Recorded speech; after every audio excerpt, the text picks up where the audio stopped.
what is real. What if I told Okay, alright. you that one of the longest running mysteries on the oldest Anarchy server... So, if you guys don't know what 2B2T, it's like an old school Minecraft Anarchy server where you literally can do whatever the fuck you want, hack, whatever, it doesn't matter. Like, anything goes. And there's been some really cool shit that gets built and then griefed. There's like a lot of lore when it comes to 2B2T. But I just figured that this would be like an interesting video to watch, so we're gonna watch it. in Minecraft has finally been solved because of sheep. I'm not joking. Specifically, this group of sheep right here, located... You don't really need to know anything to watch this, just so you know. There's not like any backstory you need to know. 2 million blocks away from spawn on 2B2T.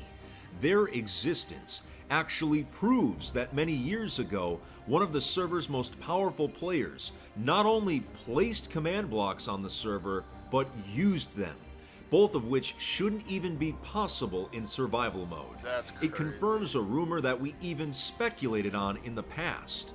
All of this new information has only come to light because of one player's discovery of a highly unusual location. This find has rocked the server's history, as it's proven that the stories about its most powerful player were not exaggerations, they were real. Today we'll discuss how one of 2B2T's longest running mysteries was finally solved, and how a group of livestock ended up being the key to unlocking the secrets behind a location that was only rumored to exist. It's nothing short of incredible. Before we get started, a big shout out to Raycon for sponsoring today's video. Whether I'm lifting or I bought 5. Raycon's water hours of premium review I bought 12 actually. Let's get started. So 12. How did a group of sheep finally solve one of 2B2T's oldest mysteries, and why is this such a big deal? Well, I need to give you some backstory.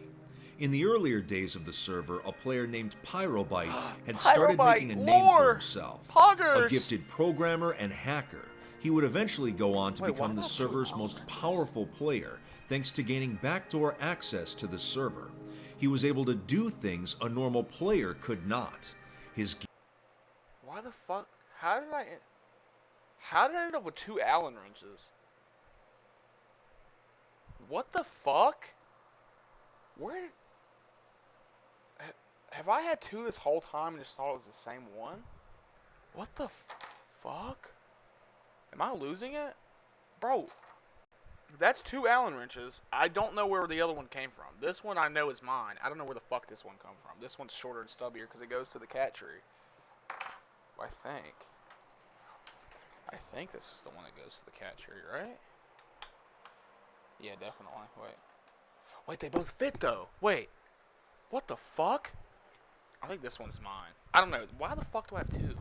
I have no idea what Gear had impossible stats. I don't fucking know. He was able to use infinites or stackable items that never run out.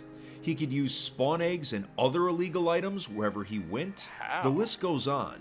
There were even rumors that he could teleport, which was later proven to be true when his sign was found behind the world border. What? Pyrobite was such a powerful player that the community considered him to be king of the server, a title no one has taken ever since. That's so cool. But one day in early 2016, he would log off the server, never to be seen again. Damn. He had become 2B2T's most powerful player and then walked away.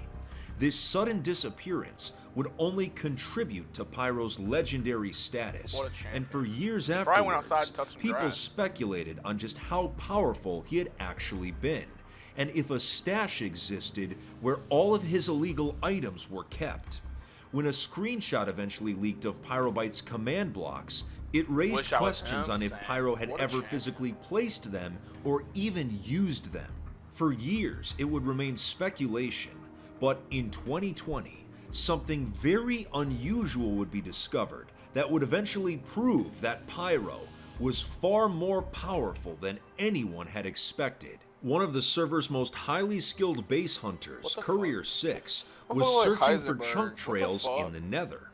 In Minecraft, when you explore a world, you create a trail of loaded chunks. When using a hack client, Unloaded chunks are represented by red squares, so it's possible to follow a trail that someone has already traveled. This technique has been used for many years to find old bases, and Courier had been looking for one of these trails in the Nether. He had been exploring around 250,000 blocks away from Nether spawn when he suddenly came across a portal. When he stepped through, he found himself 2 million blocks out in the overworld and was baffled by what he saw. Surrounded by modern world generation was a giant square of ocean, but it had generated in an earlier version of Minecraft. The ocean floor consisted of dirt, sand, and clay, which means it had to have generated in 2013 or earlier. There were no chunk trails leading to this ocean in the overworld, and the nether chunks were modern, so Courier suspected that someone had teleported to this area many years ago. Even weirder things were happening in the terrain surrounding the ocean. There were absolutely massive groups of livestock everywhere, especially sheep. There were so many that on Courier's mapping software, you could actually see all of the grass that had been eaten by them. Large groups were even swimming in the water. But after finding all of these animals, they began to quickly disappear. This implies that they had not been created through breeding. So they had spawned naturally. And on 2b2t, having this many passive mobs spawn in the same place should not be possible. He took as many screenshots as he could of the large groups as they continued to vanish. He also noticed singular blocks were missing from the terrain, which implies that Endermen had been removing them, which is their programmed behavior. It was clear that something unnatural had happened here. Courier theorized that the server's admin, Housemaster, must have used the area as a testing ground, as there was seemingly no other explanation for this place to exist. He documented the entire area, saved the coordinates, and then continued on his way. For 2 years, this location was kept a secret as Courier searched for answers. But in 2022, the truth about this strange area would finally be revealed. Courier had been speaking to longtime player Jack the Ripper, a famous base builder and one of the only people to have held and screenshotted one of Pyrobite's command blocks. When Courier had brought up the strange region he had found, Jack revealed something absolutely shocking. It turns out that Courier had found the location of Pyrobite's legendary stash, a place that most doubted was actually real. What you are seeing here are screenshots taken by Pyro that have never fully been released to the public. It shows command blocks physically placed at the stash, which is built entirely out of bedrock. Pyro would teleport to and from this stash on a regular basis, keeping his most valuable items here. He even had a collection of player heads, with some being so rare that they aren't even in circulation in the underground illegal items market.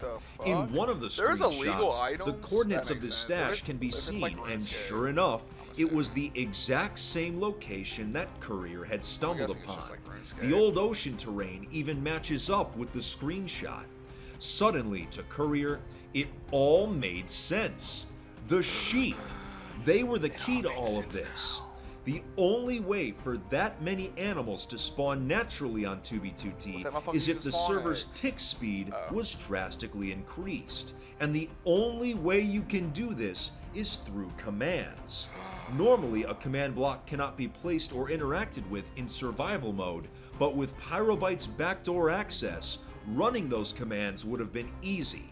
There's no other explanation for how so many naturally spawning mobs could exist on a server that usually limits them, and how Endermen could have removed so many blocks from the terrain in a short amount of time. And since all of this took place when 2b2t's player count was in the single digits at times, a change in tick speed would have gone unnoticed by the player base.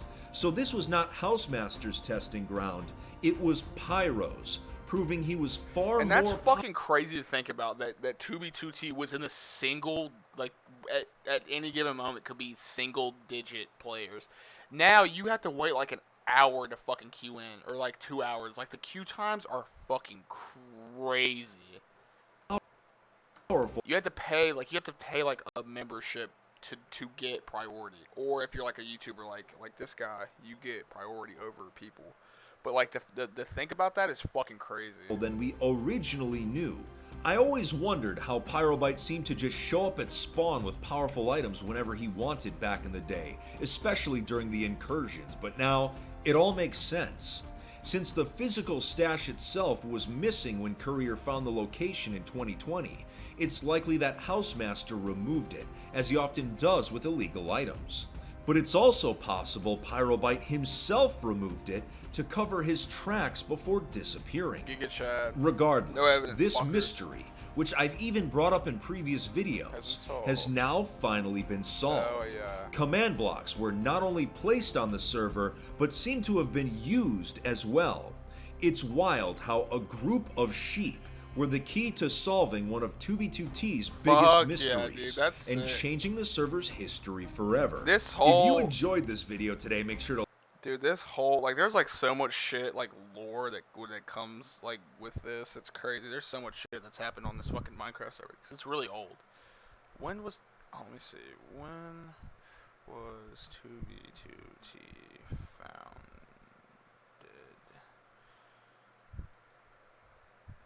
December 2010. 2B2T started in 2010. So 12 years this server's been running. That's crazy. 12 years. That's fucking insane.